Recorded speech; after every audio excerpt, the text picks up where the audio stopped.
nasa akin na yung pangalan ng importer. So, I would like to say it now. Yung tinanong nyo kanina, Your Honor, kung sino yung nag-import. Okay, sige. With the permission of the chair, Mark Taguba. During the previous hearings, you made mention about various parties which have participation generally in the shipment of goods, and if I may include, in some cases, in the evolution of this you call TARA system, which allows the shipment to avail of the green lane. Some of the parties which you mentioned includes the shipper, the consignee, the custom broker, and even a command center. Do you confirm this? Yes, Your Honor. Mr. Chair, I wish to manifest that the alleged TARA system, which allows the shipment to be exempted from examination, both with respect to the documents and with respect to the physical examination, enable the proliferation not only of misdeclaration, but even of non-declaration.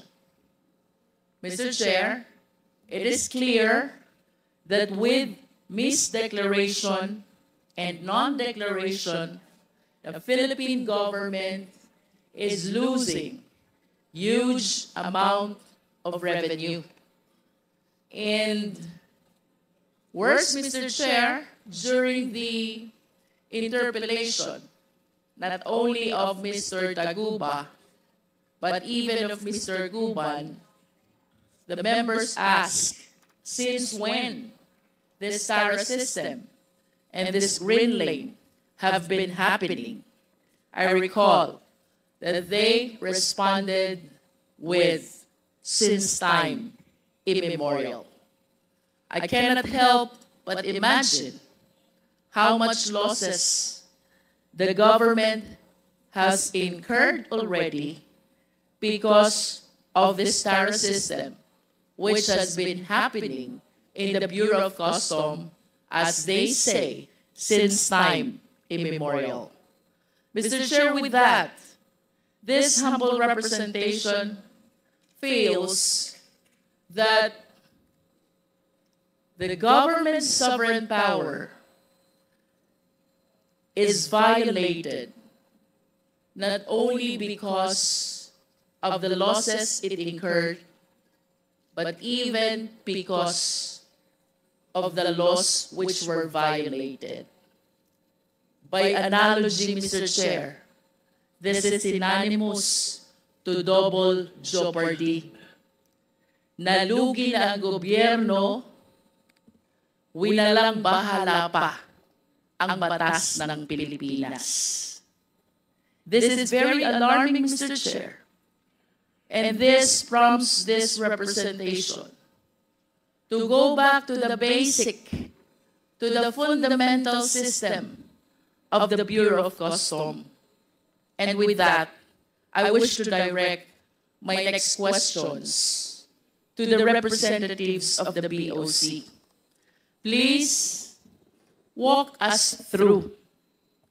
Pakikwento po sa sambayanang Pilipino how the shipment, how the importation works, considering the TARA system and the color-coded lane, which has been shared to us by our resource persons.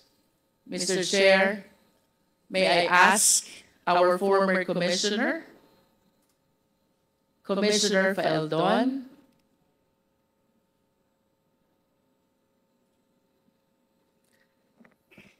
Commissioner Faeldon, can we start with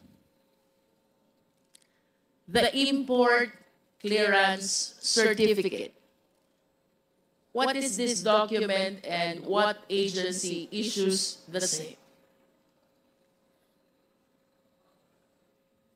Your Honor, I would like to go to the broader answer to the questions that I will concur with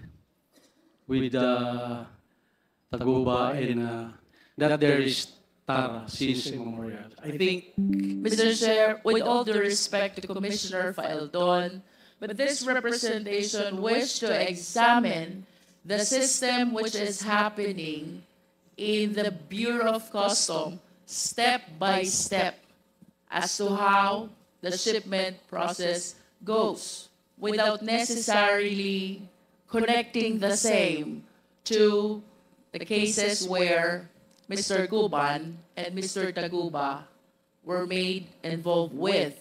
So, ang tanong po dito, Commissioner Faeldon, is the system that we practice in general sa Bureau of Customs.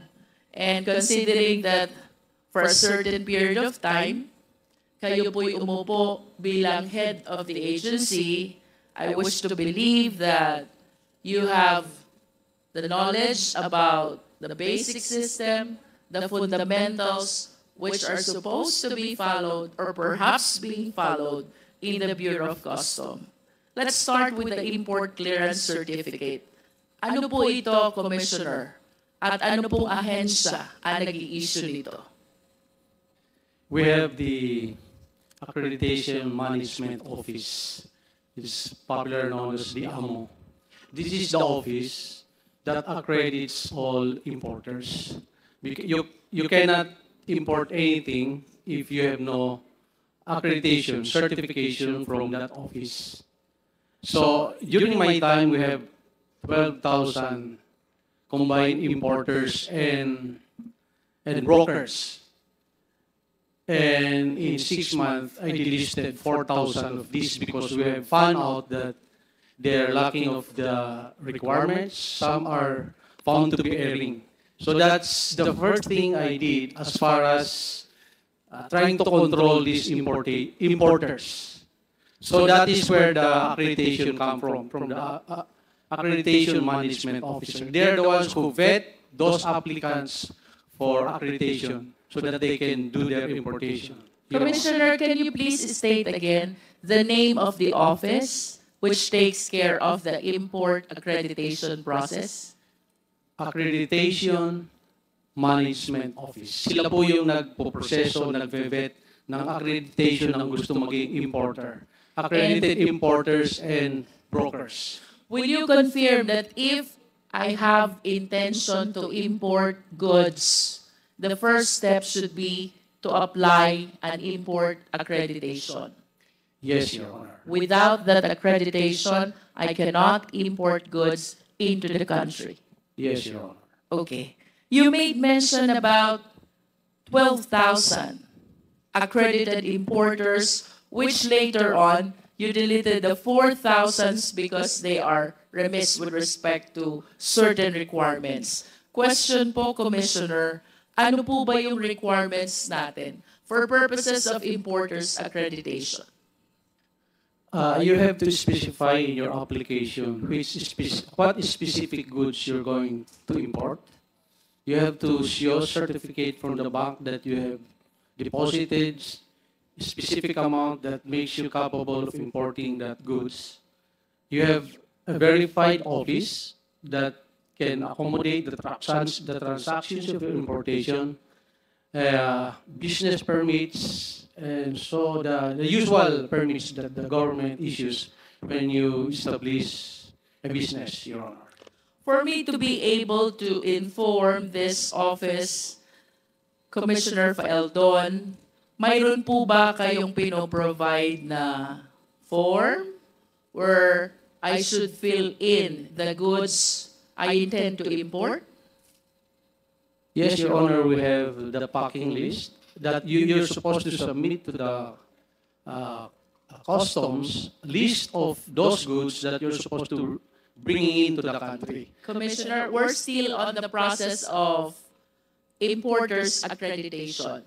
Yes, Your Honor. There's different codes of every commodities. But this is not yet packing list, right? Yes, ma'am. Yes, ma'am. Okay. This is international codes. All countries have the same codes of different goods. So we Balikan po natin, Commissioner, yung goods. Ano pong form yung ginagamit sa BOC in describing the goods for the purpose of applying for importers accreditation? I cannot remember the codes. There are thousands of codes, sir, representing specific goods, sir. But The form is provided by the BOC. yes, ma'am, it's And- also in the website. It's publicly accessible in the website of BOCs. Is it correct to say that in the form, there are codes that you mentioned? The Yes, ma'am. applicant is supposed to select which code corresponds to the goods You he intend to intended to import. import. Yes, Your Honor. Thank you. With respect to bank documents, Commissioner Faeldon, what specific document do you require? During my time, it is the certificate of deposit because there are certain goods that require a specific percentage of amount that you have in the bank so that you can import that specific commodity. So these are the small nitty-gritties that the Accreditation Management Office has to verify before they will approve their accreditation, Your Honor. Sir, would it be correct to say that the amount required per certificate of deposit depends on the goods to be imported? Yes, Your Honor. If you intend to import just few items of commodities, you are not going to be required to deposit large amount of money. So it's going to be the specific percentage vis-a-vis the intended commodity to be imported. I am no longer particular about it, Your Honor, but it can be verified, Your Honor. How about with respect to the office? What particular document do you require? There's a list of the requirements issued by the Accreditation Management Office. These are publicly accessible in the website, so you have to go to Customs and present all these documents. These are the prerequisite requirements, and you'll be interviewed. And I assume the office has to be verified, and all the other documents that is listed, that is submitted by the applicant, Your Honor. You mentioned that you verify the office address of the applicant. Is that correct? That's supposed to be some of the requirements because some of the 4,000 we listed, when we verify those addresses, it's actually non-existing addresses. That's why we delisted them. So there are so many importers and brokers who do that. So when we try to vet the airing and the fly-by-nights, we found out that 4,000 at least were airing. That's why we delisted them. That's during my time, Your Honor. In other words, Commissioner Faeldon, by practice, you did the verification of the office address. Reason why you were able to discover this 4,000, which accreditation you deleted already. We tried our best to clean the list, Your Honor. You also mentioned about business permit, correct? Yes, Your Honor. So it discloses the company name and even the company owner. Tama po ba? Yes, Your Honor. And would you agree with me if I would say, with the bank certificate, with the office verification, and with the business permit, the BOC has ample information about all the importers into the country? That's the assumption, Your Honor. What do you mean by assumption? If all those documents are truthful, that's why they have to personally verify. But we're talking about here with respect to the actual practice and system and not with respect to assumption, Commissioner Faeldon. So I suppose that all the information that you're giving before this committee were practiced at least during your time as Commissioner of BOC. Tama po ba? Ma'am. In other words, during your time, Commissioner Faeldon, all importers' information are within the safekeeping of the BOC, considering the ample requirements that you are requiring initially for purposes only of importers accreditation? The newly accredited importers during my time, I specifically instructed the chief of the accreditation management office to be very stringent, not stringent, but to be very careful about accrediting, because at that time we were delisting more than 4,000. So we do not want to replace them with another herring importers and brokers, Your Honor. In all fairness to you, Commissioner Faeldon, because you were the one who deleted this 4,000 because they are not compliant with your requirements and your rules, it is the humble submission of this representation that having applied that system, then you have all the necessary information about the importers accredited by the BOC.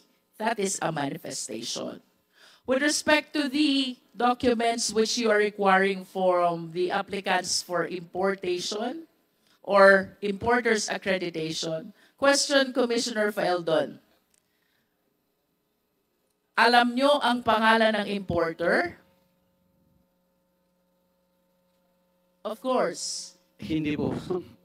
It's the company that's listed, not all the time the owner, ma'am. So we cannot really say that we know the owners of the importers, but the So it names. depends. If the importer is an individual, Yes, ma'am. you will know the identity of the person.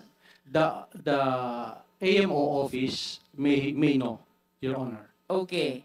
But if the importer is a company, then at least you have the name of the corporation. Tama po ba? Yes, Your Honor. And for you to know the owners of this corporation, I wish to believe that you required also the articles of incorporation and the GIS of this corporation who applied for importers accreditation. Tama po ba yun? Yes, Your Honor, the usual business requirements. That's actually what we do kapag ka ang applicant ay corporation. Normally, even for purposes of business permit, ang kasunod po nating hinihingi is articles of incorporation along with the general information sheet.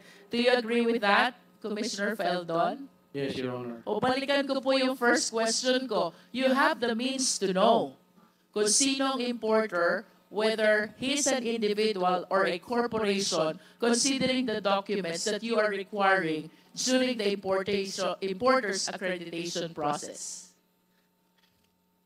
Verifying the documents in the office, I think the customs has the means to do that. Yes. But going actually to check on the offices, that is where the customs lack the capability to personally verify some 12,000 offices nationwide. But at least you were able to delete 4,000 up to out of the 12,000 accredited importers because you said earlier, because of verification process, you found out that this 4,000 are not compliant with the requirements. Some do not have the necessary office address. Tama po ba yun, Commissioner?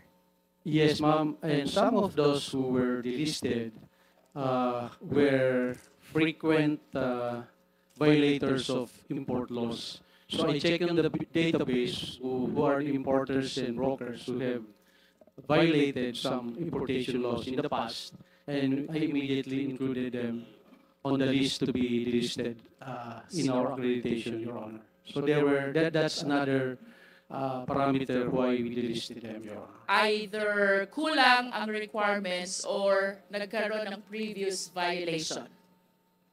Yes, Your Honor. And of the 4,000, not one of them went to court and contest their delisting of their company in the No one accredited. attempted to question why they were I cannot remember even one of them who went to court and question their delisting from the accredited. Your Honor. Sir, balikan ko po yung documents na nire-require nyo during importers accreditation process. With those documents, you can determine also the address of the importer, correct?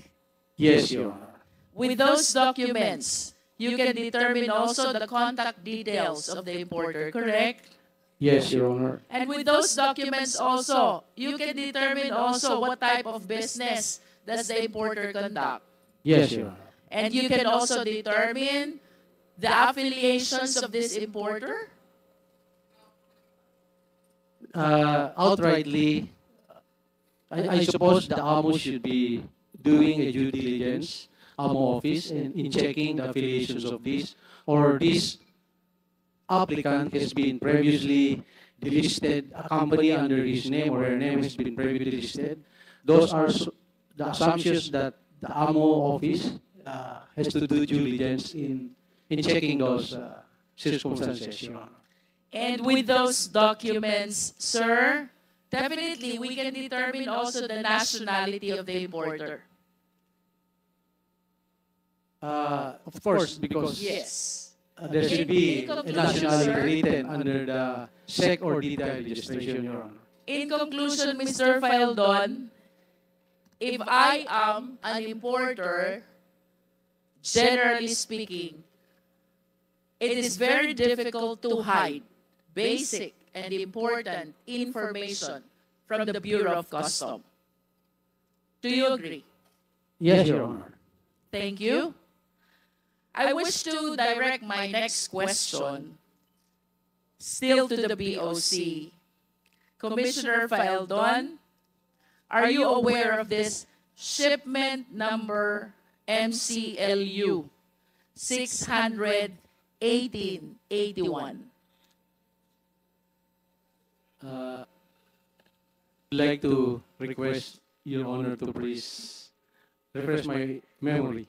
I cannot remember that now. MCLU 61881 pertains to the 6.4 billion smuggling of shabu, equivalent to 604 kilos of shabu, in which case Mark Taguba was convicted for smuggling of shabu by the Regional Trial Court.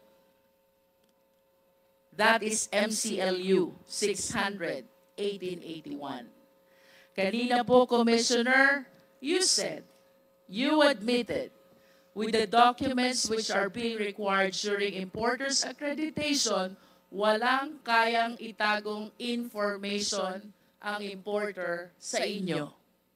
Now, the question is, sino po ang importer nitong 6.4 billion na shabu? Hindi ko na po matandaan, ma'am, kung sino po yung importer niyan. That importation has been the subject of a long court litigation. I understand, Commissioner, but this is an incident which really shook the BOC, especially during your term. Tama po ba yun? Yes, ma'am. If I may... And of course, the first question that you wish to be answered, considering na may nakapasok na 6.4 billion na shabu, sino ang nagpasok nito sa Pilipinas? I want to refresh your memory, Commissioner Faeldon. Walang makakapag-import without the importer's accreditation. You likewise said, what with the ample requirements which are being required from the importer, walang kayang itagong information ang importer from the Bureau of Customs. Now, we are talking about this specific shipment that pertains to 6.4 billion of shabu, which shook the Bureau of Customs and even your leadership of the BOC when this shabu was apprehended in the Valenzuela warehouse. Question, Commissioner. This is something na hindi mo dapat nakakalimutan. Sino po ang importer nito? I would like to be given time to check on who's the specific importer of that shabu, ma'am. But the sequence of that apprehension, I can relate to this court, If Your I Honor. may interrupt, Commissioner Faeldon, would you agree with me if I would say that as head of the BOC, nalusutan ka ng 6.4 billion na shabu, nakapasok sa bansa, that is equivalent to 604 kilos. Diba? The first question that will pop up in your mind, sino ang nagpasok nito? Because you are answerable during that time, at least being the head of the Bureau of Customs. I find it strange that an incident as big as this during the time ay makakalimutan nyo po. This is something na hindi nyo dapat makalimutan because it casted doubt to your Your Honor, leadership as head of the POC. Ang alam kong nag-import, sila Taguba. But I want to be corrected if hindi po sila ang nag-import niya. Nagparating sa bansa.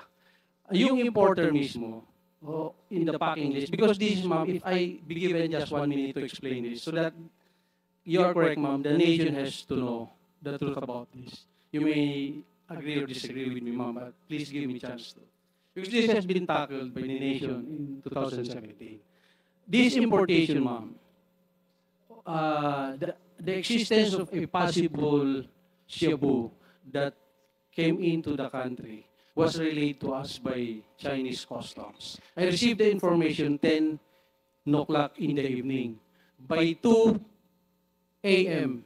following day, that's just 4 hours, nahanap na po namin kung nasa siya. So that's why I beg to disagree that nakalusot po sa amin. Hinanap ko po, ma'am, because I was given the information that there's a shabu, possible shipment of shabu, na galing sa China. And the information was given to us. So I gave instruction to the intelligence division.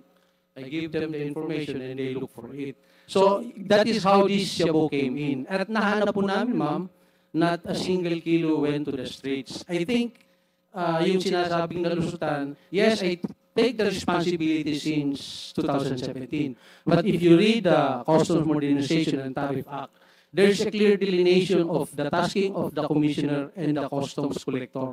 And in that law, it's very specific that only the collector has the right to release shipments. So, of the 38 ports, it is impossible for the commissioner to check every shipment. That's why it is delineated to them by the law.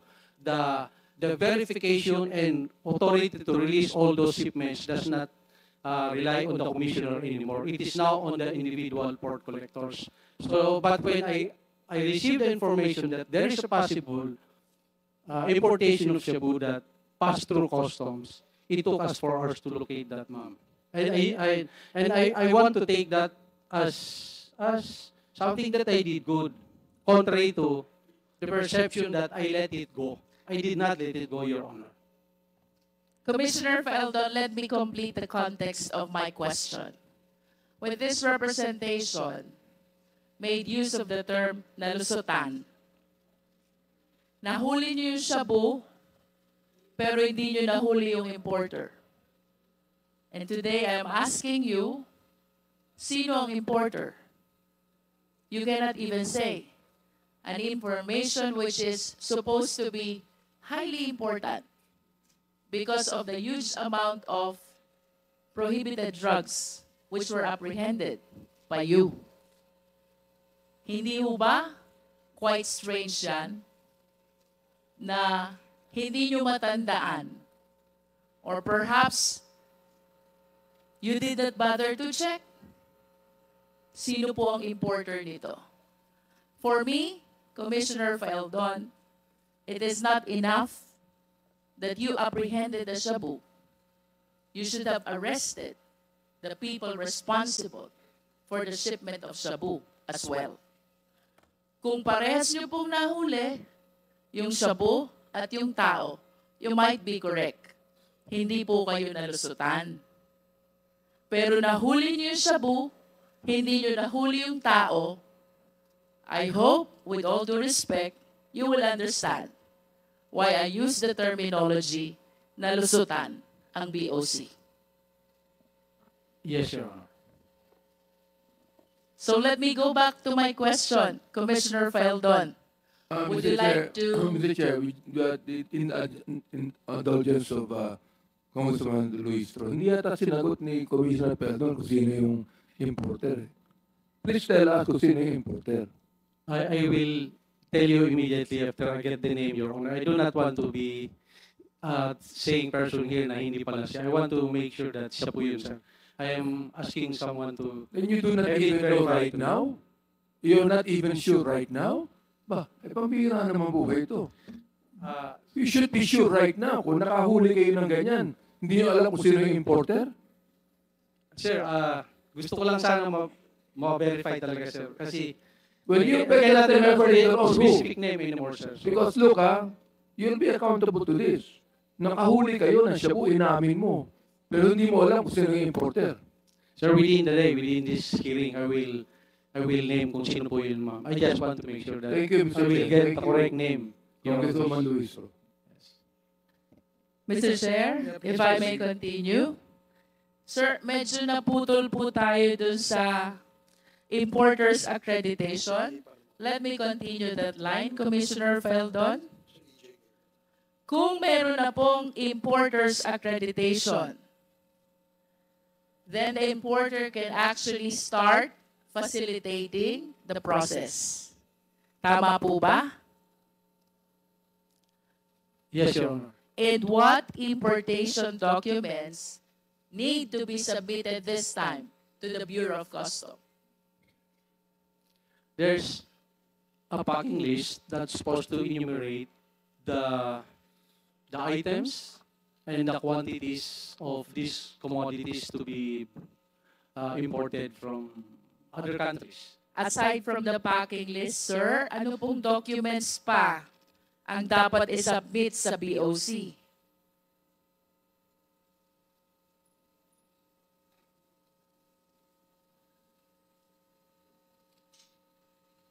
This is the importation proper already. The importer already secured the accreditation. So, mag-i-import na siya. What documents need to be submitted to the BOC? You mentioned about the packing list. What else, Commissioner? The specific term, ma'am, I cannot mention it, but these are the invoices of these commodities from the corporation or from the manufacturer. You get these commodities. This is to attest that the amount you specify there is correct. Dito po yung invoice from the manufacturers where these commodities will be coming from, Your Honor. The packing list contains the description and the quantity of the goods, correct? While the commercial invoice contains the value. The value, ma'am, because this is where the tariff will be computed once these commodities arrive in the country. And Your when Honor. you say tariff, it means importation tax. Yes, Your Honor. Does it include bill of lading, Commissioner? Yes, Your Honor. Ano po bang nilalaman naman itong bill of lading in the interest of the Filipino people? Until you physically open the commodities in their packaging, it is very hard to assume that these are exactly the same as it is stated in those documents, Your Honor. Yes, but with respect to the document bill of lading itself, what do we see from the bill of lading? The shipment where these commodities will be coming in. Can you please cite the information we see from the bill of lading? Yung mga anong barko siya nakasakay, what are the containers, so that this can be tracked. Containers, reference number? Yes, sir. Meron tayo. Ma'am, meron niyang, these are international numbers that can be tracked by all customs agencies in the world. Kaya po meron number itong mga containers na to. Pag sinabi niyo po bang tracking number, ito po bang binanggit ko kanina about the 6.4 billion shabu, MCLU 600, 1881, ito po ba yung international tracking number? Yes, ma'am. That's why our Chinese counterpart gave us that one, that number, and we were able to trace where that truck was delivered. You are saying that the information, the source of your information is your Chinese counterpart. Yes, Your Honor. Okay. So, what other informations can we get from the bill of lading, sir?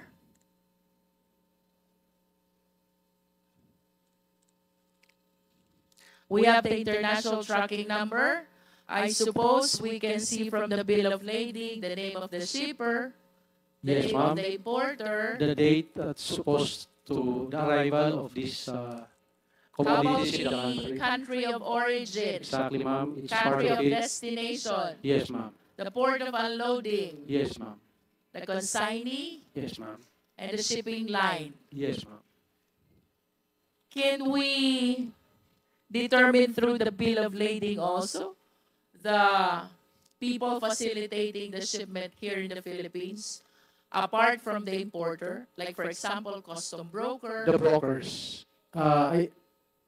Pardon me, but I am not really particular if it's part, the brokerage is part of that, or it's a different transaction that a broker So will you are be- not certain. You are not certain. If Yes, the ma'am. I'm not broker's very sure name whether is it's the indicated broker is also. included there. I'm not sure, ma'am. Saan po ginagamit, sir, yung special certificate or permit? This is among the documents which are being submitted to BOC. Saan po ba ginagamit to? Saan goods ito applicable?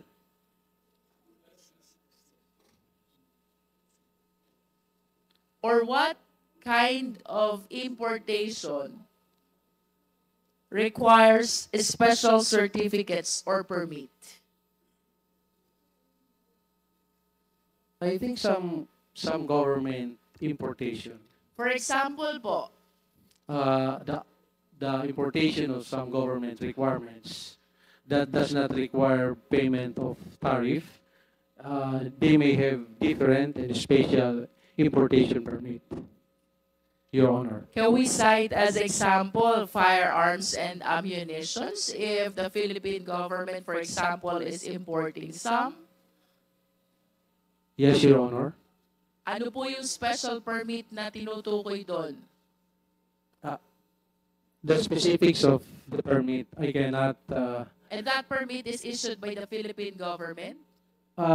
they have to get, there's so many government agencies that they have to pass through. There's an approval from the Philippine National Police, from the finance. When you get this special permit, it's a multi government agencies that approves that permit. And Customs Commissioner is not part of those who will approve it. It's secretary levels and multi-government agencies, Your Honor. Halimbawa po, mag-import ako ng luxury vehicles. May special permit po bang kailangan doon?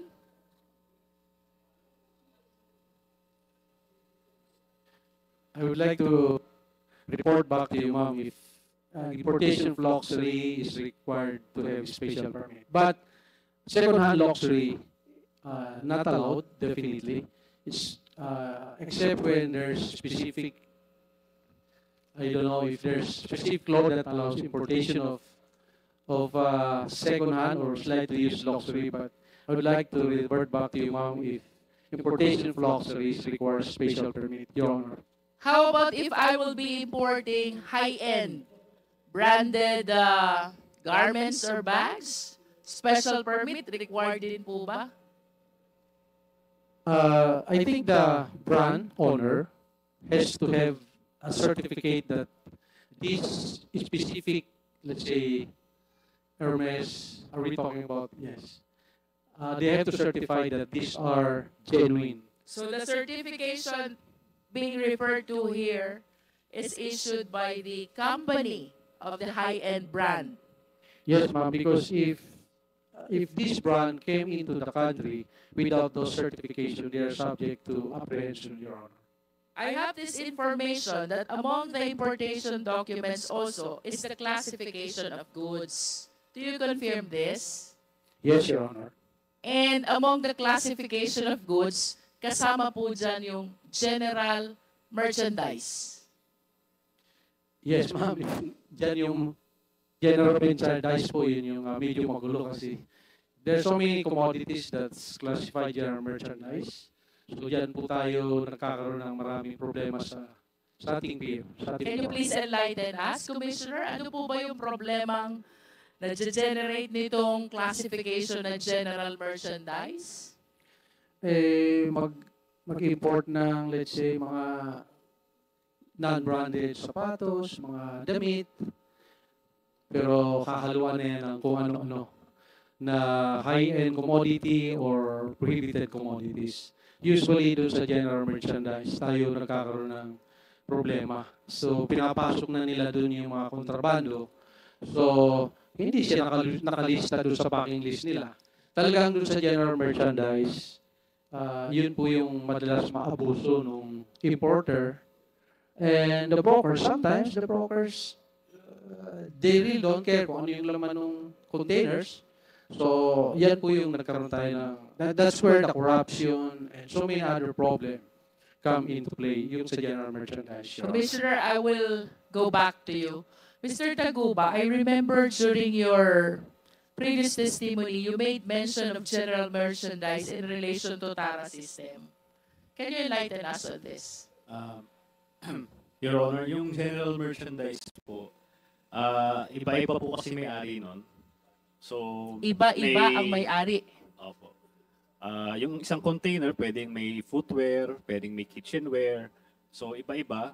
Hindi naman siya kontrabando, pero hindi siya dinedeclare kasi mahaba eh. Pag i-declare mo siya, ang may-ari ng container, ay yung may-ari ng produkto, sobrang dami ng laman ng isang container. So hahaba yung i-list mong items. So ang ginagawa, pag general merchandise, pipili na lang ng ilan na papayagan naman ng BOC. So yun na lang i-declare. In other words, mayroong nakalista, mayroong hindi. Yes. General description po. And for some whose intention really is to engage in importation of contraband, sinasadya nila na gamiting classification yung general merchandise para mailusot those which are prohibited. Magagamit po siya sa... Like shabu. Pwede po. Yun bang 6.4 billion, if you still remember, Mr. Taguba, was it classified also as general merchandise? Pwede ko po bang i-clarify muna yung sinabi ni Commissioner Faildon? Yes. Okay lang po. Commissioner Faeldon, let me continue with the process, please. Once all these documents for importation are submitted to BOC, ano po bang sunod na gagawin? Let us say that the importation are already loaded in the cargo vessel, in the process of being shipped to the Philippines. What should be the next step? Excuse me, Congresswoman Luistro, I believe your question earlier about the system that you asked Mr. Taguba, I think he's ready to give the answer. to give the answer to you. Before we ask another opinion from Commissioner Faildon. So, Your Honor. proceed. Yeah. Your Honor, nasa akin na yung pangalan ng importer.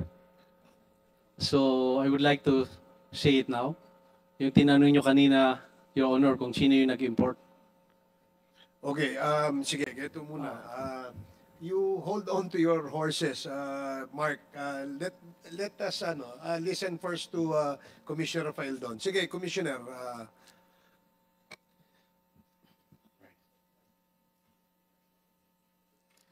Yung importer po, ma'am, is a company na EMT Trading. EMT Trading. Yes, ma'am. And yung registered owner ay si Irene May Tatad. Nakakulong po yata ito ngayon, Your Honor. I would like Mr. Taguba to correct me if I'm wrong because I think he's siya yung, I think he knows it. Okay, So sige. kung mali yung aking sinabi, I would... So, ang consignee dun sa importation na yon ay EMT Trading. Tama, yes, Commissioner? Your Honor. Okay. The registered owner is Irene May Tatad. I'm sure Mr. Taguba may clarify this if this is wrong or not. Oh, Your sige. Honors, thank Okay. you. So, earlier, si Congresswoman Luistro asked a question to Mr. Taguba with regards to the sistema, no? Yung sistema, paano dinideclare ang goods kung ang laman ay kontrabando. Sige, please continue. Yes po, Your Honor. Pero po ang tanong po ni Anbol ay kung yung ba ay may shabu doon galing sa container na yon. Naalala ko po kasi sinabi lang kanina ni former Commissioner File doon na merong information from China. So, meron pong nag-testify sa court, taga-BOC, si Rainier Ragos po. Ang tinestify po niya sa court is yung warehouse po, kung saan po yung natagpuan yung shabu. Wala pong container na nakalagay doon sa text message na yun. Excuse me, Mark. Anong ibig mong sabihin? Yung may-ari ng warehouse, ang consignee? Ay, yung sa shabu po na yung sinasabi po niyang information from China. So, an information was shared to Commissioner Paildon, no? By your counterpart from China. And the information was, merong shabu ang warehouse. Yun po ang information. Pero ang sabi po kasi kanina ni former Commissioner File merong container number na binigay. Pero doon po sa korte na nag-testify po itong si Rainier Ragos, wala pong container number kasi text message po yan. Warehouse lang po. Mr. Chair, I wish to be clarified. Mark, yun bang nahuli sa warehouse, container ba yun? Or yung metallic cylinder lang? Yun po, metallic cylinder lang po. Wala na yung container. Wala na po, ito po yung timeline po niya. Na-deliver yung container May 24, nagka-raid na siya May 26 na siya. In other words, the other merchandise inside this MCLU 600 1881 were delivered actually to their respective owners. And it was the metallic cylinder only which was discovered in the warehouse in Valenzuela. Pero pwede ko rin pong sabihin na pwedeng hindi doon ang galing yung metal cylinder dahil hindi naman nakita yung unloading. Pag tinignan niyo po yung logbook nila, may mga ibang container na na-deliver doon. So, sa tingin ko, na ituro lang yung container na yun, meron din akong text message na galing kay Kenneth Dong na nung araw na yun mismo, nanghihingi siya ng dokumento nung container number na MCLU 600-1881. Tinanong ko siya kung bakit, pero hindi na siya nag-reply. Ako naman, dahil parang wala naman sa akin yun, binigay ko na lang. Ang duda ko kasi, yun yung naging dahilan kaya naituro yung container na yun. Siguro kung hindi ako nagbigay ng dokumento na yun nung time na yun, baka hindi yun yung naiturong container. Would you know the reason why Kenneth Dong was asking for the documents of that particular container? Si Kenneth Dong po kasi middleman lang po siya. So, ang may-ari po kasi ng warehouse is si Richard Tan. Pero hindi kilala ni Kenneth Dong si Richard Tan, si Manny lang. So, may middleman pa uli. Kung hindi po ako nagkakamali, nag-hearing na po sa Senate ito noon, nanghingi ng dokumento si Manny sa kanya. Ito, itong MCLU 600-1881. So siya naman, hiningi niya sa akin, parang ano lang. Tapos binigay ko sa kanya, binigay niya kay Manny Lee. Ayun, siguro nakarating kay Richard Tan. Yun ay naituro na container. So, hindi ko, ano lang po ito parang assumption ko lang po, theory ko lang po. Kasi wala namang container na natagpuan doon, mga cylinder lang po. Was this container ever discovered during that time? kung nasan itong container na to? Ano po wala na po yung container doon nung 2 araw na nakakalipas So, ang nakita na lang doon is yung mga metal cylinder na may nakalagay nga doon na na papel, yung fidel CD. Yun na yung pinagbasehan nila. But do you confirm that that container, the shipment inside that container was classified as general merchandise? Yes, Your Honor. Kasi per your narration, kapag general merchandise, maraming may-ari, various types of goods. But I wish to emphasize what you said, na pwede yung metallic cylinder ay hindi naman ang galing dun sa container na iyon. Kasi wala ng container na nakita sa loob ng warehouse. Wala po, hindi po. If that is the case, Mr. Taguba, what therefore was the basis why you were made accountable for the metallic cylinder when there is no proof that that is one of the contents of that container? Yun po. Yung packing list naman, kailanman di ko nakita itong packing list na ito Does the packing list mentions about metallic cylinder? Wala po. Yung sinasabi kong packing list, yung ANHI packing list, hindi po siya official document. Kailanman di ko siya nakita. Hindi siya sinabit sa BOC. Ang nakakaalam lang nito ay si Manny Lee, si Richard Tan, na yun, di umano merong metal cylinder. And I remember you also testified before na you have a packing list with a stamp of the BOC, and another packing list was produced during the hearing in the court without the stamp of the BOC, and that was the one which was appreciated by the court. Yun po yung nangyari. Do you still have with you the packing list with the stamp of the BOC? Ano na lang po, Xerox copy na lang po. But it still bear the stamp of the BOC. Yes po, inano naman siya, verify po siya ng BOC na si Dennis Maniego na ito ay totoong dokumento. So, kahit wala yung original copy, kasi sinasabit siyempre sa BOC, kahit Xerox copy lang siya, pinatunayan naman na totoo ito. At gusto ko lang din iklaro yung AFTA. So, ito po yung isang special permit din po ito. Hindi naman permit, kumbaga, para makabawas sa tax. So, ASEAN-China Free Trade Agreement, hindi po ako nagkakamali. Yun po ay may tatak po ng Quarantine Bureau ng China na i-inspect po siya. At gusto ko lang din sabihin na katulad din sa Pilipinas, hindi lahat ng container ini-inspect. So, swerte rin siya at na-inspect siya. So, dapat talaga yung korte, nung in-assess niya, dapat pinanigan niya yung aming dokumento kaysa dun sa informal. What do you mean when you said swerte siya, na-inspect siya? Hindi po lahat ng container na i-inspect. Ganon din po. Hindi naman ganon talaga. Sobrang daming container. So siya, na-inspect siya. Meron siya tatak ng Quarantine Bureau. Pinatunayan sa korte na totoo yun. You're referring to this MCU 1881? Yes. Yun. Okay.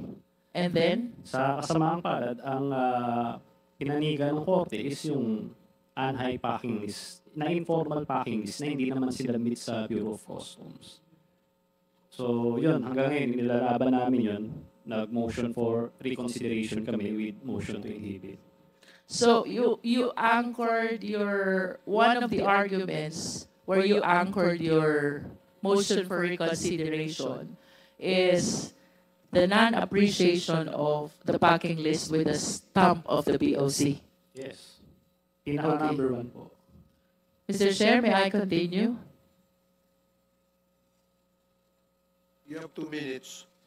2 minutes.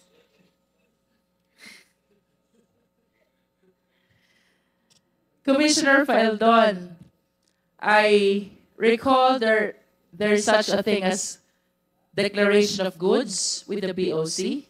Ano po ito, Commissioner? in paper, I think the declaration of goods is the packing documents where you specify there what are these commodities you're importing and the quantity of each commodity that you'll be importing. I'm sorry, sir, but based on my research, this is different from the packing list. So, what distinguishes a good declaration from a packing list?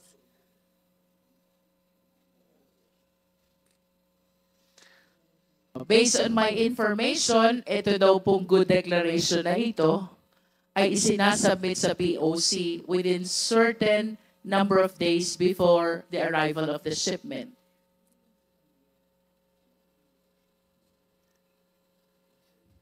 I would like to ask help from the expert if what's the difference between the two, Your Honor. I see. And based on your knowledge, Commissioner Feldon, ano bang purpose nitong good declaration? Well, in the term itself, that is to give a truthful declaration of what is the importation you're bringing, what is this goods you're importing to the country. I think that's the purpose. Perhaps it describes also the type of goods and the quantity and the Exactly, value. That's why my assumption is this is the packing list, because that is where the specific type of good quantity is being declared. Tama po bang sabihin, Commissioner Feldon, na on the basis of this declaration of goods, the BOC is able to determine whether it will go through the yellow lane, the green lane, or the red lane?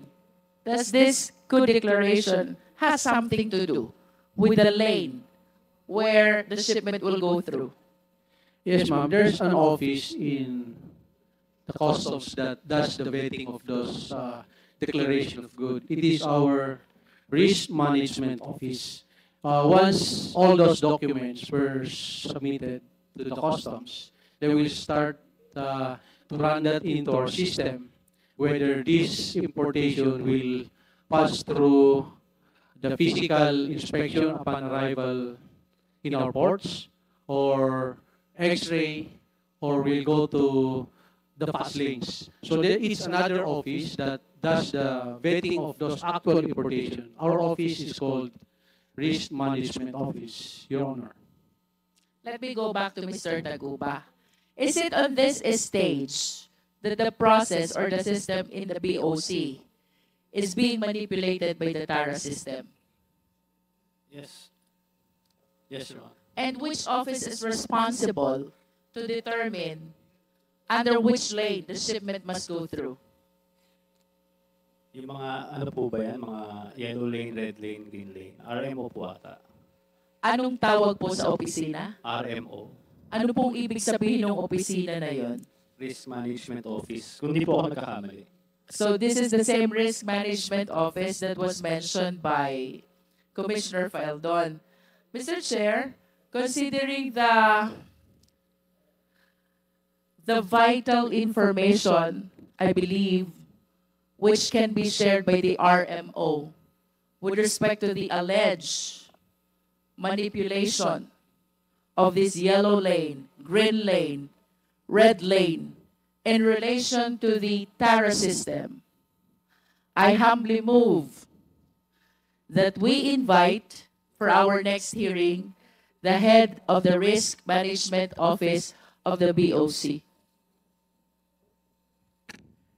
Second, Mr. Chair. Okay, there's a motion to invite the risk management officer of the BOC, the head. Duly seconded. Any objection? Hearing none, the said motion is now approved. Mr. Taguba, kung ako mag-i-import ng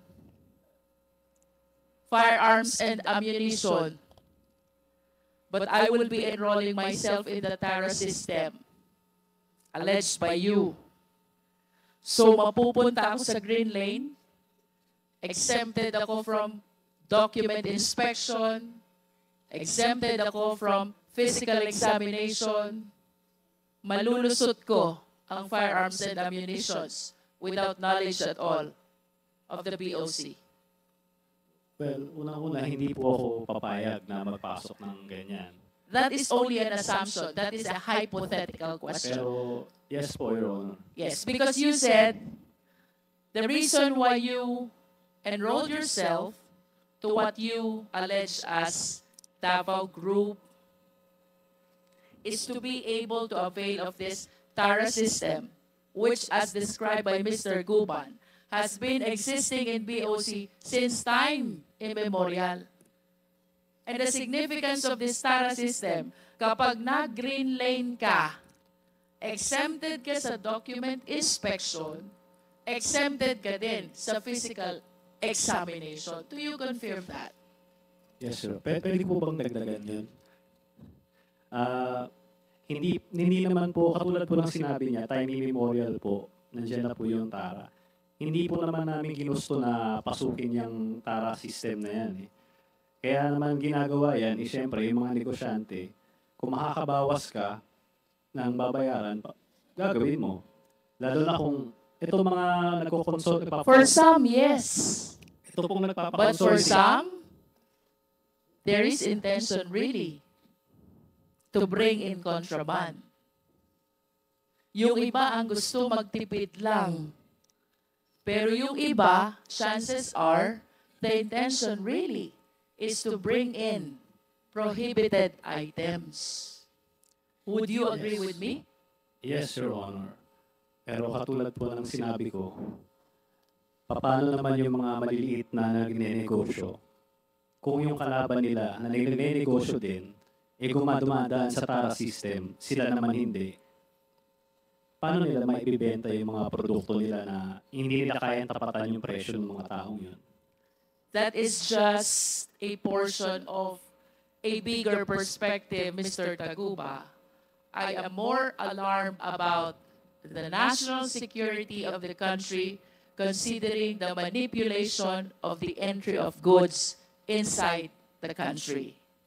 For the information of the Filipino people, based on the previous testimony of our resource persons, kapag enrolled ka sa TARA system, you avail of the green lane, exempted ka sa document inspection, exempted ka sa physical examination. Kung nasa yellow lane ka, exempted ka sa document exemption, inspection, pero hindi ka exempted sa physical examination. Is that correct? Yes po. At kapag red lane ka, subject ka both to document inspection and to physical examination. Yes po, Your Honor. Okay. Chair, Mr. Chair,